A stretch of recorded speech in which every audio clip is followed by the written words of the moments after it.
Good morning. নবম শ্রেণীর হিসাব বিজ্ঞান বিভাগের স্নেহের ছাত্ররা, আশা করি তোমরা ভালোই আছো। তোমাদের অধ্যায় ৩ দুতরফা দাখিলা পদ্ধতি থেকে আজকে আমি একটা অঙ্ক দেখাবো। এর আগেও দেখিয়েছি এবং এখানে যে অঙ্কটা দেখাবো সেটা একটু মানে শুধু যে দুতরফা দাখিলা পদ্ধতি চ্যাপ্টার সেখান থেকে নয়, সেখান থেকে অন্য চ্যাপ্টার হয়তো মিক্স থাকতে পারে, একটু ভিন্ন ধর্মী। এছাড়াও তোমাদের যে কুইজ আছে সামনে, সেই কুইজে কিন্তু অধ্যায় ৩ দুতরফা দাখিলা পদ্ধতি মনে হয়, আর একটা চ্যাপ্টার মনে হয় আছে মূলধন ও মুনাফা জাতীয় লেনদেন। এই দুই চ্যাপ্টার মিলে, হ্যাঁ, মূলধন ও মুনাফা জাতীয় লেনদেন যেটা আছে সেটা ২ দিনেই, এটা আমি ১ দিন বা ২ দিনের মধ্যে আমি শেষ করে দেবো, কারণ এই চ্যাপ্টারটা খুব সহজ। যেহেতু অবজেক্টিভ পরীক্ষা হবে তাই সেটা অঙ্ক যদিও বা আছে, অঙ্কটা আমি পরে দেখাবো। অবজেক্টিভের জন্য শুধু বইটা পুরোটা পড়তে হবে, সেটা আমি পরে ক্লাসে আমি দেখাবো। আচ্ছা, আজকের অঙ্কটা দেখো। জনাব বাবুল জনাব বাবুল ২০১৫ সালের জানুয়ারি ১ তারিখে নগদ ১,৫০,০০০ টাকা ও ৩০,০০০ টাকার দ্রব্য নিয়ে ব্যবসা শুরু করলেন। উক্ত মাসে তার অন্যান্য লেনদেনগুলো নিম্নরূপ: ২০১৫ জানুয়ারি ৫ বাকিতে পণ্য ক্রয় ১৫,০০০, জানুয়ারি ৭ আসবাবপত্র ক্রয় ২০,০০০, জানুয়ারি ১৫ পুরাতন আসবাবপত্র বিক্রয় ১৩,০০০, জানুয়ারি ২০ বিজ্ঞাপন ব্যয় ৮০০, জানুয়ারি ৩০ পণ্য বিক্রয় ২৫,০০০। ক. জনাব বাবুলের প্রারম্ভিক মূলধনের পরিমাণ নির্ণয় করো। জনাব বাবুলের প্রারম্ভিক মূলধনের পরিমাণ নির্ণয় করো। খ. উপযুক্ত তথ্যের ভিত্তিতে জনাব বাবুলের স্বত্বাধিকারের পরিমাণ নির্ণয় করো। আর গ. ৫, ৭, ২০ ও ৩০ তারিখের লেনদেনগুলো ডেবিট ক্রেডিট নির্ণয় করো। আচ্ছা, তাহলে দেখো, এই চ্যাপ্টারের মধ্যে প্রারম্ভিক মূলধন তুমি পারলে, স্বত্বাধিকারের পরিমাণ মানে অধ্যায় ২ থেকে, আর ডেবিট ক্রেডিট নির্ণয় মানে অধ্যায় ৩ থেকে, দুতরফা দাখিলা পদ্ধতি থেকে। তাই মিক্সড আপ কোশ্চেন হতে পারে। এই যে তথ্যগুলো দেওয়া আছে, তথ্যগুলো দিয়ে আমাদের এই কাজগুলো করতে হবে। কি, প্রথম বাবুলের প্রারম্ভিক মূলধনের পরিমাণ নির্ণয় করতে হবে, তারপর বাবুলের স্বত্বাধিকারের পরিমাণ নির্ণয় করতে হবে এবং তারিখ উল্লেখ করে দিয়েছে ৫, ৭, ২০ ও ৩০ তারিখের লেনদেনগুলো ডেবিট ক্রেডিট নির্ণয় করো। আচ্ছা, বাবুলের প্রারম্ভিক মূলধনের পরিমাণ নির্ণয়। বিবরণ: টাকা নগদ ছিল ১,৫০,০০০, দেখো নগদ ছিল ১,৫০,০০০ আর পণ্যদ্রব্য ছিল ৩০,০০০ টাকা। এটা হচ্ছে ক্রয়, পণ্যদ্রব্যকে আমরা ক্রয় হিসাবে বলবো, ক্রয় ৩০,০০০। তাহলে কত হলো? ১,৫০,০০০ আর ৩০,০০০, ১,৮০,০০০। বাবুলের প্রারম্ভিক মূলধনের পরিমাণ কত? ১,৮০,০০০। নগদ ছিল ১,৫০,০০০, ক্রয় ছিল ৩০,০০০, মোট হলো ১,৮০,০০০। আচ্ছা, তারপর বলেছে স্বত্বাধিকারের পরিমাণ। জনাব বাবুলের স্বত্বাধিকারের পরিমাণ নির্ণয় করো। এখানে স্বত্বাধিকারের পরিমাণ যখন বলেছে, তখন তুমি দেখো বাবুলের স্বত্বাধিকারের পরিমাণ এখানে জানুয়ারি ১ মূলধন ক থেকে প্রাপ্ত ১,৮০,০০০। মূলধন কত ছিল? ক থেকে প্রাপ্ত ১,৮০,০০০ টাকা আমরা লিখেছি। বাদ ক্রয়, যেটা আছে ক্রয়, পণ্য ক্রয় ১৫,০০০, কত হলো? ১,৬৫,০০০। বাদ বিজ্ঞাপন ব্যয় ছিল ৮০০ টাকা, তাহলে ১,৬৪,০০০ টাকা। ৬৪,২০০ টাকা, মানে ১,৬৫,০০০ টাকা থেকে ৮০০ টাকা বিয়োগ করলে হয় ১,৬৪,২০০ টাকা। তারপর ৩০ তারিখে ছিল যোগ পণ্য বিক্রয় ২৫,০০০ টাকা, কত হয়? ১,৮৯,২০০ টাকা। ১,৮৯,২০০ টাকা, এটা হচ্ছে বাবুলের স্বত্বাধিকারের পরিমাণ। বাবুলের স্বত্বাধিকারের পরিমাণ নির্ণয় করলাম।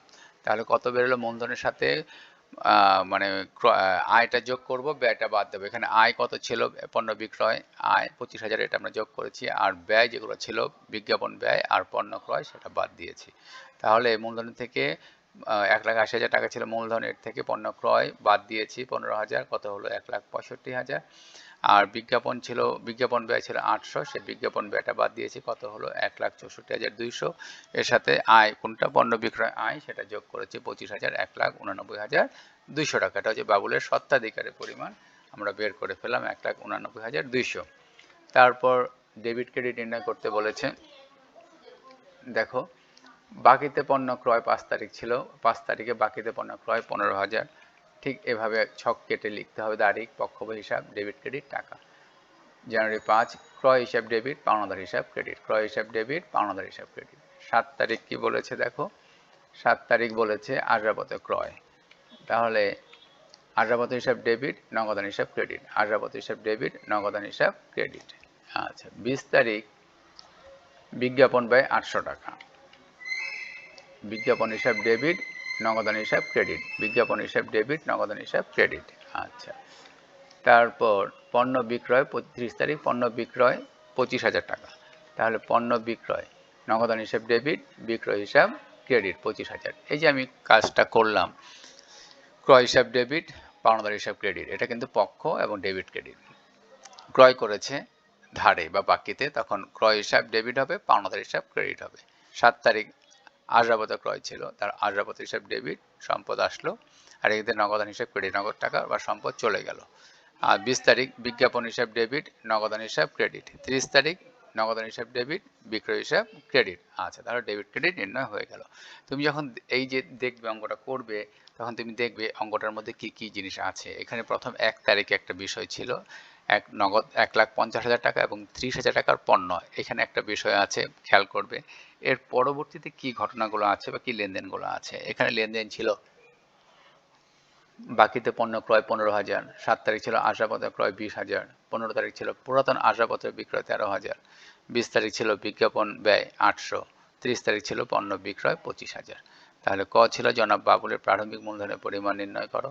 খ ছিল উপযুক্ত তথ্যের ভিত্তিতে বাবুলের স্বত্বাধিকারের পরিমাণ নির্ণয়, এবং 5, 7, 20 ও 30 তারিখের লেনদেনগুলো ডেবিট ক্রেডিট নির্ণয়। এই যে তথ্যগুলো ছিল, এই তথ্যগুলো দিয়ে আমাকে কাজগুলো করতে হবে।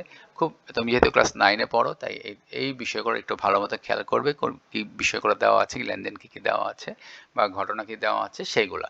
তাহলে এখানে প্রাথমিক মূলধন নগদ ছিল 1,50,000, ক্রয় ছিল 30,000, কত হলো 1,80,000 টাকা প্রারম্ভিক মূলধন।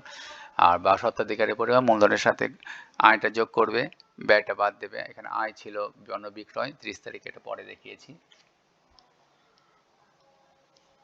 আর পণ্য ক্রয় ছিল 5 তারিখ, আর বিজ্ঞাপন ছিল 20 তারিখে, সেটা মূলধন থেকে বাদ দিয়েছি। বাদ দেওয়ার পর যেটা নাকি আয়, ওটা ছিল খরচ, পণ্য ক্রয়টা ব্যয় বা খরচ। 20 তারিখ বিজ্ঞাপন ব্যয় বা খরচ, সেটা বাদ দিয়েছি। ব্যয় বা খরচ বাদ যায় 30 তারিখ, যোগ পণ্য বিক্রয়, সেটা যোগ হয়, কত হলো 1,89,200 টাকা, 1,89,200। আচ্ছা, বাবুলের স্বত্বাধিকারের পরিমাণ বেড়ে গেল 1,89,200 টাকা। আচ্ছা, তাহলে জিনিসটা খেয়াল করবে, মূলধনের সাথে আয় যেটা আছে, আয়গুলো যোগ করবে, ব্যয়গুলো বাদ দিবে। এই হিসাবে তুমি যাবে, আয় যোগ ব্যয়টা বাদ। আচ্ছা, মোট স্বত্বাধিকারের পরিমাণ নির্ণয় করতে গেলে। আর এখানে যেহেতু তারিখ উল্লেখ আছে, যেমন 5 তারিখ, 7 তারিখ, 20 তারিখ, 30 তারিখ, কোথায় প্রশ্নে তারিখ উল্লেখ আছে। 5, 7, 20 ও 30 তারিখের লেনদেনগুলো ডেবিট ক্রেডিট নির্ণয়, তখন এগুলো ডেবিট ক্রেডিট তুমি নির্ণয় করে দাও। 5 তারিখ ছিল ধারে ক্রয়, সম্ভবত, হ্যাঁ দেখি, বাকিতে পণ্য ক্রয় বা ধারে ক্রয় একই জিনিস। তাহলে 5 তারিখ ক্রয় হিসাব ডেবিট, পাওনাদার হিসাব ক্রেডিট। 7 তারিখ ছিল আসবাবপত্র ক্রয়, আসবাবপত্র হিসাব ডেবিট, নগদান হিসাব ক্রেডিট। 20 তারিখে ছিল বিজ্ঞাপন খরচ প্রদান, বিজ্ঞাপন হিসাব ডেবিট, নগদান হিসাব ক্রেডিট। 30 তারিখ ছিল নগদ বিক্রয়, নগদান হিসাব ডেবিট, বিক্রয় হিসাব ক্রেডিট। তাহলে কিন্তু আমরা মোটামুটিভাবে এই অঙ্কটা আমরা করে ফেললাম। হ্যাঁ, এই অঙ্কটা তুমি দেখবে তুমি কতক্ষণের মধ্যে করতে পারো। বেশিক্ষণ সময় লাগবে না। এই অঙ্কটা করতে যদি ভালো জানা থাকে, এই অঙ্কটা করতে বড় জোর 15 মিনিট সময় লাগবে। বাসায় এই অঙ্কগুলো প্র্যাকটিস করবে, খুব ভালো মতো প্র্যাকটিস করবে, ভালো মতো প্র্যাকটিস করে যাও, এবং এই অঙ্কটাও ক্লাস ওয়ার্ক এবং হোমওয়ার্ক খাতায় তুলে ফেলো। এই অঙ্কটাও ক্লাস ওয়ার্ক খাতা এবং হোমওয়ার্ক খাতায় তুলে ফেলো। এবার আমি বলি কুইজ সম্বন্ধে। কুইজে তোমাদের গুগল ফর্মে হবে, এবং 20টা অবজেক্টিভ কোশ্চেন থাকবে। বইটা পড়বে, বইয়ের লাইনগুলো পড়বে, ছকগুলো দেখবে, যা যা আছে, যেগুলো আছে আর কি অধ্যায় 3-এর মধ্যে এবং অধ্যায় 4-এর মধ্যে।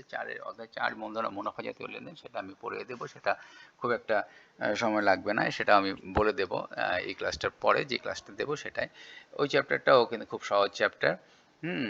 বইয়ের লাইনগুলো পড়ে যাবে, লাইন টু লাইন পড়বে। যদি তুমি বইয়ের লাইন টু লাইন পড়ে যাও, তাহলে তুমি এমসিকিউর যে কোনো জায়গা থেকে কোশ্চেন আসুক না কেন তুমি পারবে। এমসিকিউর যে কোনো জায়গা থেকে প্রশ্ন আসলে তুমি পারবে, লাইন টু লাইন যদি তুমি পড়ে যাও। যেমন আমি যদি সুযোগ পাই ওই চতুর্থ অধ্যায় পড়ি, তাহলে আমি কয়েকটা অবজেক্টিভ আমি তোমাদের দেখিয়ে